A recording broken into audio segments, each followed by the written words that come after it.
అసలు నెయ్యి వాడనే లేదని టీటీడీ ఈఓ స్వయంగా చెప్పారు కదా. అలాంటప్పుడు లడ్డూ ప్రసాదంలో జంతు కొవ్వు ఉందని ముఖ్యమంత్రి ఎలా చెబుతారు? ఆధారాలు లేకపోయినా రాజ్యాంగ పదవిలో ఉన్న సీఎం మీడియా ముందు అలా ఎలా మాట్లాడతారు? ఒకవైపు విచారణ జరుగుతూ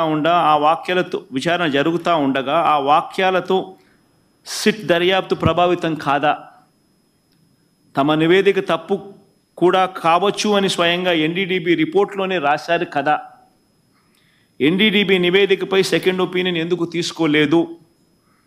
అదొకటే కాదు కదా, దేశంలో ఎన్నో ల్యాబ్లు ఉన్నాయి కదా. ముఖ్యమంత్రి ప్రకటనకు పూర్తి విరుద్ధంగా ఈఓ ప్రకటన ఉంది. కల్తీ నెయ్యి విషయంలో టీటీడీ వైఖరి చాలా స్పష్టంగా ఉంది. సీఎం చేసిన ప్రకటనలకు ఎలాంటి ఆధారాలు లేవు. దర్యాప్తుకు ఆదేశించినప్పుడు పదాల గారడి ఎంత మాత్రం అవసరం లేదు. ఎన్డీడీబీ నివేదిక జూలైలో వస్తే దానిపై ముఖ్యమంత్రి సెప్టెంబర్లో ఎందుకు మాట్లాడినట్టు? జూలైలో నివేదిక వస్తే అప్పుడే ఎందుకు మాట్లాడలేదు? పైగా లడ్డూ తయారీలో వాడే నెయ్యిలో జంతువుల కొవ్వు కలిపారంటూ ముఖ్యమంత్రి ప్రకటన చేశారు. అసలు ఆ ప్రకటన చేయడానికి ముఖ్యమంత్రి వద్ద ఉన్న ఆధారాలు ఏమిటి? ఆ లడ్డూను పరీక్ష కోసం సెకండ్ ఒపీనియన్లో భాగంగా వేరే ల్యాబ్కు ఎందుకు పంపలేదు? మీడియాతో మాట్లాడడానికి ముందు లడ్డూలను పరీక్షించడం సరైందని సీఎం భావించలేదా? అసలు బహిరంగ ప్రకటన ఎందుకు చేయాలి? బాధ్యతాయుతమైన పదవిలో ఉన్నవారు అలాంటి ప్రకటనలు చేయొచ్చా? దానివల్ల సిట్ దర్యాప్తు ప్రభావితం కాదా? అది కోట్ల మంది ప్రజల మనోభావాలు దెబ్బతీస్తుందని తెలియదా? లడ్డూల తయారీలో కల్తీ నెయ్యి వాడారనడానికి ఎలాంటి ప్రాథమిక ఆధారాలు లేవు కదా అని ఏకంగా సుప్రీంకోర్టు అబ్జర్వేషన్స్ పాస్ చేస్తూ 30వ తారీఖున జడ్జిమెంట్ కూడా ఇచ్చారు. ఆ జడ్జిమెంట్ కాపీ ఒకసారి వేయండి అమ్మా. ఆ జడ్జిమెంట్ కాపీలో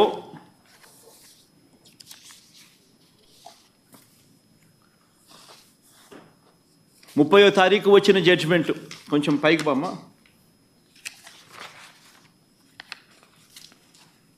ఇంకా పైకి బా. సుబ్రహ్మణ్యం స్వామి వర్సెస్ స్టేట్ ఆఫ్ ఆంధ్రప్రదేశ్. కొంచెం కిందికి రామ్మా.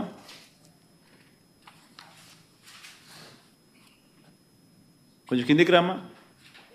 ఇంకా బా కిందికి, కొంచెం కిందికి, కింది బా. ఇంకా బామ్మా, ఇంకా బామ్మా. డేట్ 30వ తారీఖున జడ్జిమెంట్. ఈ జడ్జిమెంట్లో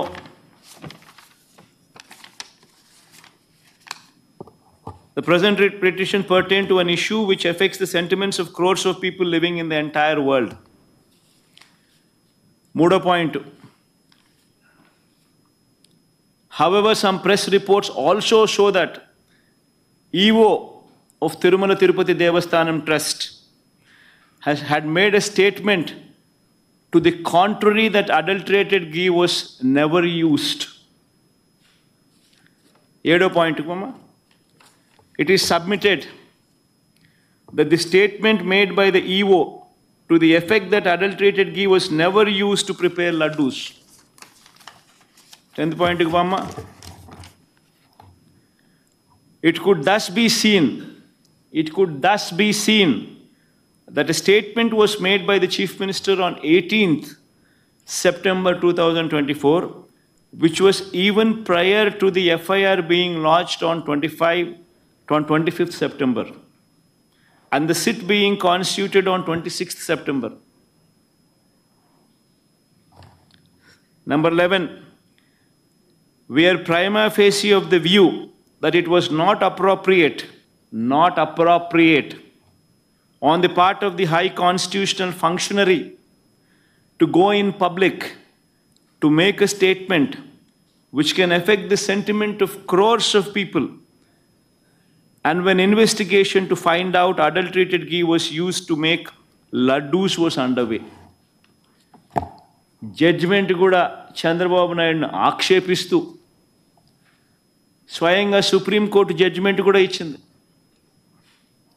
ఓ పక్క మీ ఈవో మీరు చెప్తా ఉన్న దానికి విరుద్ధంగా చెప్తా ఉన్నాడు అని ఒకవైపున అంటూనే, రెండో వైపున ముఖ్యమంత్రిగా ఉన్న వ్యక్తి 18వ తారీఖున, సెప్టెంబర్ 18వ తారీఖునే తాను స్టేట్మెంట్ ఇస్తాడు.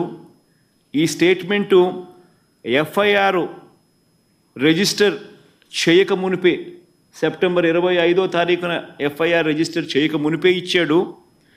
సిట్ కాన్స్టిట్యూట్ అయింది 26 సెప్టెంబర్న. 26 సెప్టెంబర్ కన్నా ముందు తాను ఎఫ్ఐఆర్ రిజిస్టర్ చేయక మునిపే ఏకంగా ముఖ్యమంత్రి అనే వ్యక్తి సెప్టెంబర్ 18వ తారీఖునే తాను స్టేట్మెంట్ ఇచ్చాడు అని కూడా చెప్తా ఉంది.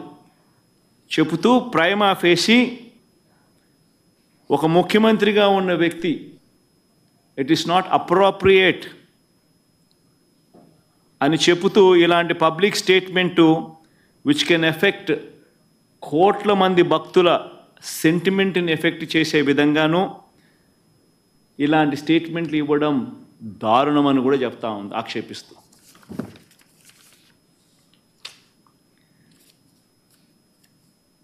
ఇలా చంద్రబాబు నాయుడు గారిని అన్ని రకాలుగా ఆక్షేపిస్తూ ఉన్నా కూడా చివరికి ఈరోజు కూడా జంతువుల కొవ్వుతో కల్తీ జరిగిందన్న నెయ్యిని వాడలేదని ఈవో చెప్పారు కదా అని మళ్ళీ ఇవాళ న్యాయస్థానం మళ్ళీ ప్రశ్నించింది. ఇవాళ కూడా ప్రశ్నిస్తూ చంద్రబాబు నాయుడు గారిని ఆక్షేపిస్తూ చంద్రబాబు నాయుడు చేసిన తప్పును ఎత్తి చూపిస్తూ చంద్రబాబు నాయుడు గారు స్వయంగా తాను ఏర్పాటు చేసుకున్న సిట్టును రద్దు చేస్తూ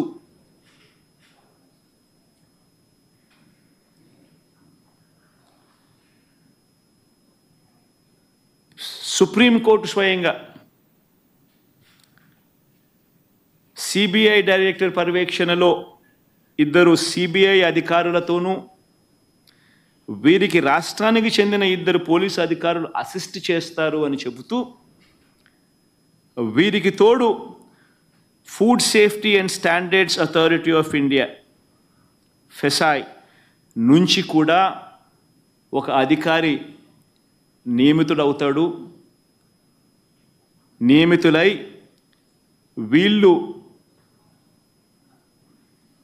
వీళ్ళు లడ్డూకు సంబంధించిన విషయం మీద వీళ్ళు నివేదిక ఇస్తారు అని చెప్పడం జరిగింది. నేను అడుగుతా ఉన్నా, ఇంతగా సుప్రీంకోర్టు ఆక్షేపిస్తే ఇదే పెద్ద మనిషి చంద్రబాబు నాయుడు గారు అనే వ్యక్తికి ఏమాత్రమైనా కూడా దేవుడి మీద భక్తి, భయము ఏమాత్రం ఉన్నా కూడా, తప్పు చేసినట్టుగా కనిపిస్తూ ఉన్నా కూడా మొట్టమొదటి తాను చేయాల్సింది ప్రజలకు, భక్తులకు క్షమాపణ చెప్పడం, తిరుమలలో స్వామివారిని వేడుకోవడం, తప్పు చేశాను స్వామి క్షమించండి అని చెప్పి. అవేవి కూడా చేయకపోగా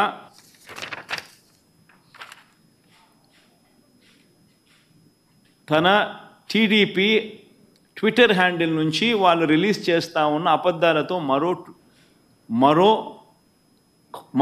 ట్విట్టర్ హ్యాండిల్ నుంచి వాళ్ళు చేసిన మరో ట్వీట్, చంద్రబాబు నాయుడును కోర్టు తిడితే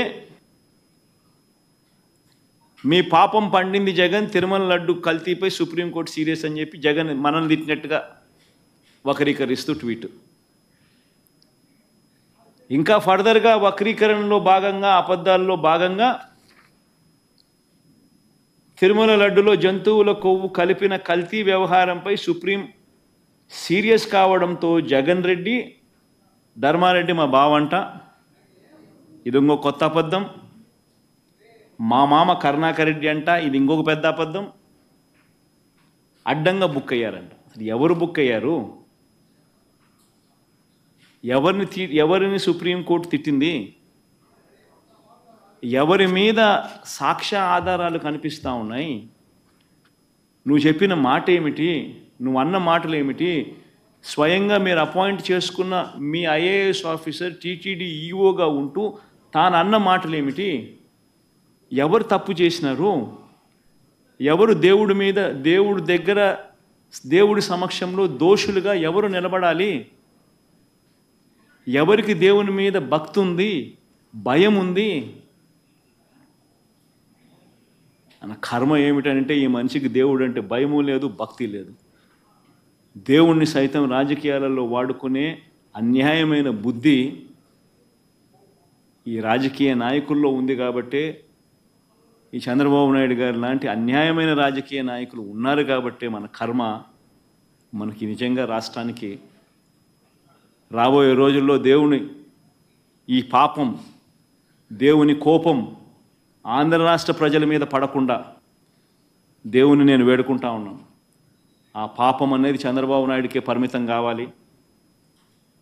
చంద్రబాబు నాయుడు అబద్ధాన్ని మోస్తా ఉన్న చంద్రబాబు నాయుడు గారి కూటమికి మాత్రమే పరిమితం కావాలి అని చెప్పి, చంద్రబాబు నాయుడు గారు అబద్ధాన్ని మోస్తా ఉన్నా, అబద్ధం అని తెలిసినా కూడా మోస్తా ఉన్నా ఆ నాయకులకే పరిమితం కావాలి అని నిజంగా దేవుణ్ణి అందరం ముక్కోవాలి, ముక్కుంటున్నాం కూడా.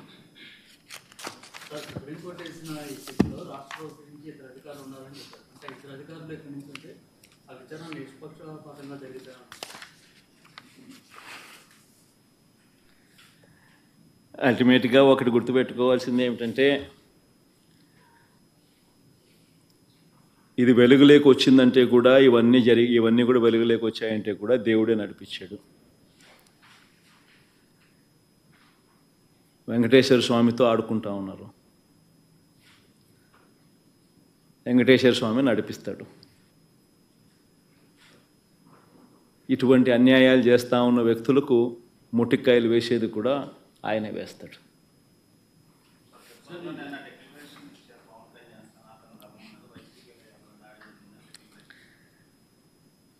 సనాతన ధర్మం అంటే ఈ మనిషికి తెలుసా? ఫస్ట్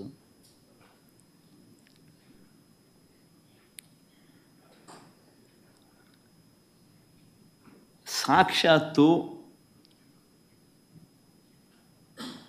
నువ్వు ఆ కూటమిలో ఉన్నావు.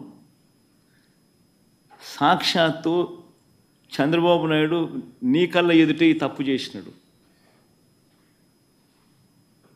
తప్పు అని నీకే కాదు, సామాన్యునికి 6 ఏళ్ల పిల్లోనికి కూడా కనిపిస్తూ ఉంది, నీతో సహా. మరి నీ కళ్ళ ఎదుటే కనిపిస్తూ ఉన్నప్పుడు, నీ కళ్ళ ఎదుటే వెంకటేశ్వర స్వామి ప్రతిష్టను తగ్గిస్తూ, వెంకటేశ్వర స్వామి లడ్డు విశిష్టతను తగ్గిస్తూ, కావాలని దుర్బుద్ధితో రాజకీయ లబ్ధి పొందేందుకు ఇన్ని కోట్ల మంది వెంకటేశ్వర స్వామి భక్తుల మనసుల్లో ఒక అనుమానం క్రియేట్ చేయడం, దానివల్ల అపవిత్రత తిరుమల తిరుపతి దేవస్థానానికి, తిరుపతి లడ్డు విశిష్టతకు తగ్గిస్తూ జరిగినప్పుడు అందులో నువ్వు కూడా భాగమై, నువ్వు కూడా అది అబద్ధం అని తెలిసి, నువ్వు కూడా ఆ అబద్ధానికి రెక్కలు కట్టి, నువ్వు కూడా అదే దుష్ప్రచారాన్ని చేయడంలో నువ్వే అడుగులు ముందుకు వేస్తూ ఉన్నప్పుడు ఎక్కడ సనాతన ధర్మం గురించి నువ్వు మాట్లాడతారు? కరెక్టేనా మనం చేసేది? ఏదైనా కానీ తప్పు చేసినప్పుడు ఆ తప్పును మనం ఎత్తి చూపలేకపోతే, ఆ తప్పును గుడ్డిగా సమర్థించడం మొదలుపెడితే, అందులో దేవుని విషయంలో సనాతన ధర్మం అని చెప్పి మనం చెప్పుకోవడం ఎంత మటుకు ధర్మం?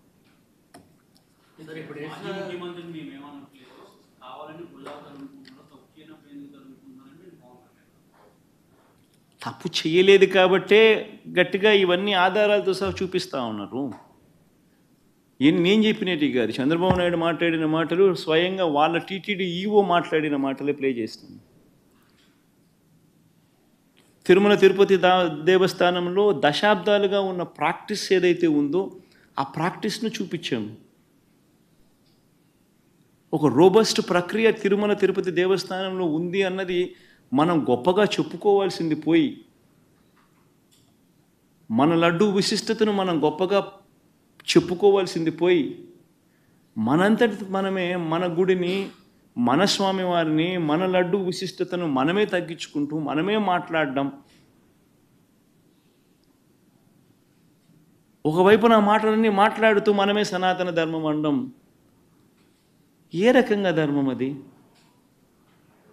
చంద్రబాబు ఎంటర్ తర్వాత ఇంత వివాదం చెందగింది కాబట్టి ఇప్పుడు సుప్రీంకోర్టు వేసిన సిట్టు చంద్రబాబును కూడా ప్రశ్నించాల్సిన అవసరం నాకు. సుప్రీంకోర్టు ఇంత ఆక్షేపణ చేసిన నేపథ్యంలో చంద్రబాబు నాయుడు అనే వ్యక్తి తాను వేసిన సిట్టును కూడా రద్దు చేసిన నేపథ్యంలో చంద్రబాబు నాయుడు అనే వ్యక్తి నిజంగా తప్పు చేశాడు అనేది రుజువవుతూ ఉంది, కనిపిస్తూ ఉంది. సుప్రీంకోర్టు ఇచ్చిన తీర్పులోనే కనిపిస్తూ ఉంది, వాళ్ళు ఇచ్చిన కమెంట్స్లోనే కనిపిస్తూ ఉంది, వాళ్ళు రద్దు చేసిన సిట్లోనే కనిపిస్తూ ఉంది. మరి ఇంతగా కనిపిస్తూ ఉన్నప్పుడు చంద్రబాబు నాయుడు అనే వ్యక్తి చేయాల్సిన పని ఏముంది? చేయాల్సిన పని ఏమిటి? ఒక అబద్ధాన్ని మళ్ళీ ఇంకా పెద్ద అబద్ధాలతో దాన్ని అబద్ధాన్ని రుజువు చేయడం కోసం ఇంకా ఎక్కువ అబద్ధాలు చెబుతూ కలియుగ దైవం అంటారు వెంకటేశ్వర స్వామిని. వెంకటేశ్వర స్వామి విషయంగా ఎవరైనా ఆడుకుంటే మాత్రం మామూలుగా ఉండదు.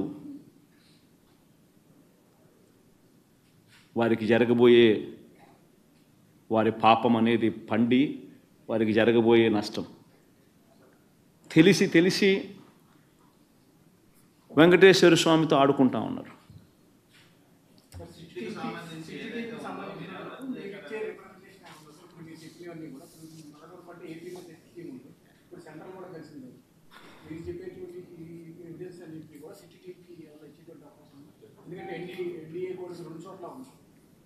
ఈ సుప్రీంకోర్టు అబ్జర్వేషన్సే ఈ మాదిరిగా చేసినప్పుడు టీటీడీ ఈఓ ఆన్ రికార్డ్ ఈ మాటలన్నీ చెప్పినప్పుడు, అవన్నీ ఆధారాలతో సహా రికార్డ్ అయి ఉన్నప్పుడు, టీటీడీలో ఈ మాదిరిగా శాంపుల్స్ కలెక్షన్ అనేది ప్రతి ట్యాంకర్కు చేస్తూ ఉన్న ప్రక్రియ దశాబ్దాలుగా జరుగుతూ ఉన్నప్పుడు, అసలు వాస్తవం చెప్పాలంటే దీనికి సిట్టు అవసరం లేదు, బిట్టు అవసరం లేదు, ఇంకోటి అవసరం లేదు. కంటి క్లియర్ కట్గా కనపడతా ఉంది అసలు ఏమీ జరగలేదని. ఏమీ జరగకపోయినా ఏదో జరిగింది అని చెప్పి వీళ్ళందరూ దాన్ని ఏదో చూపించే ప్రయత్నం, వీళ్ళు ఏదో చేసే ప్రయత్నం వీళ్ళే చేస్తూ ఉన్నారు. అలా ఏమీ జరగలేదు అని చెప్పే కార్యక్రమం వీళ్ళంతా కలిసికట్టుగా ఇవే చూసి ఇవే మాట్లాడి ఇవే చూసి ఇవే చెప్పాలి. అంతే కదా జరగాల్సిందే. ఏమీ జరగకపోయినా కానీ జరిగింది అని ఒక అబద్ధాన్ని రెక్కలు కట్టించి దాన్ని అబద్ధం జరిగింది అని చెప్పి దాన్ని ప్రమోట్ చేయడానికి ప్రయత్నం చేస్తూ ఉన్నారు. అసలు ఏం జరిగింది, ఏం జరగలేదు అని చెప్పి చెప్పడానికి ఇవన్నీ కూడా ఆధారాలన్నీ ఒకటి ఆధారాలన్నీ కూడా చూపిస్తూ ఉన్నారు. చూపించడం జరిగింది, ఇవన్నీ చూస్తూ ఉన్నారు, కనిపిస్తూ ఉన్నాయి. దీంట్లో ఏం చేస్తారు? వచ్చి ఎవరైనా కానీ వచ్చి ఏ అధికారులైనా వచ్చి ఏం చేస్తారు? అంటిల్ అండ్ అన్లెస్ రాజకీయ స్వార్థం కోసం వీళ్ళు కూడా ఒక తప్పుడు రిపోర్టు తయారు చేసి ఒక తప్పుడు ప్రచారం చేసి దానివల్ల ఏమవుతుంది?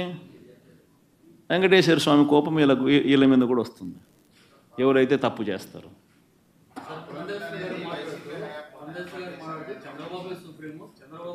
ఇంగ్లీష్లో మాట్లాడాను, ఒక్క నిమిషం ఇంగ్లీష్లో మాట్లాడతాను, 2 నిమిషాలు మళ్ళీ కమ్యూనికేట్ అయిపోతే నేషనల్ మీడియాకి కూడా ఒకసారి కూడా రైట్ కైండ్ ఆఫ్ మెసేజ్ కూడా ఒకసారి పంపించినట్టు అవుతుంది. Do subscribe Saksham Vizag, watch, like, share and comment. Thank you.